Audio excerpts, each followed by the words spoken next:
વડોદરાના નવલખી વિસ્તારમાં પોલીસ દ્વારા મેગા કોમ્બિંગ ઓપરેશન હાથ ધરવામાં આવ્યું। એડિશનલ પોલીસ કમિશનર ડોક્ટર લીના પાટીલના માર્ગદર્શન હેઠળ ડીસીપી, એસીપી અને અનેક પોલીસ સ્ટેશનોના સ્ટાફે સંયુક્ત કાર્યવાહી હાથ ધરી।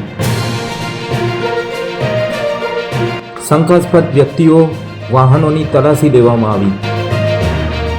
ગુનાખોરીને રોકવા અને શાંતિ સુરક્ષા જાળવવા માટે હાથ ધરાયેલા ઓપરેશન દરમિયાન અનેક લોકોને પૂછપરછ માટે પોલીસ સ્ટેશન લઈ જવામાં આવ્યા હતા। શહેરમાં પોલીસના પેટ્રોલિંગ અને દેખરેખથી ગુનાહિત તત્વોમાં ભયનું વાતાવરણ સર્જાયું છે।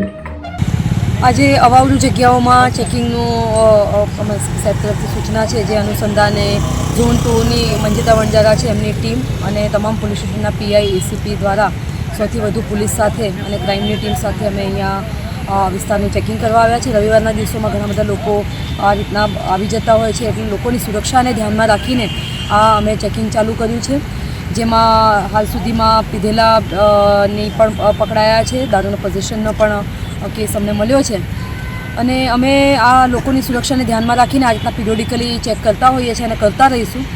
હાલમાં અમે આ નવલખી ગ્રાઉન્ડ વિસ્તારમાં ચેકિંગ માટે આવ્યા છીએ અને જે અવાવરૂ વિસ્તારો છે, અંધારાવાળા વિસ્તારો છે, ત્યાં પોલીસ ટોર્ચ સાથે જઈને અને બ્રેથ એનાલાઇઝર સાથે જઈને ચેક કરી રહી છે। અહીંયા આગળ નવલખીમાં કંઈક એવું મળ્યું છે, કોઈ પીધેલી હાલતમાં હોય? અમને 2 હમણાં પીધેલા મળ્યા છે અને દારૂનું પોઝેશન પણ, બિયરની પોઝેશન પણ મળ્યું છે। મેડમ, શું લાગે છે એમાં કોર્પોરેશન અને પોલીસને બંનેને સાથે મળીને આવી જગ્યા ઉપર સ્ટ્રીટ લાઇટને આ બધું કરવું જોઈએ?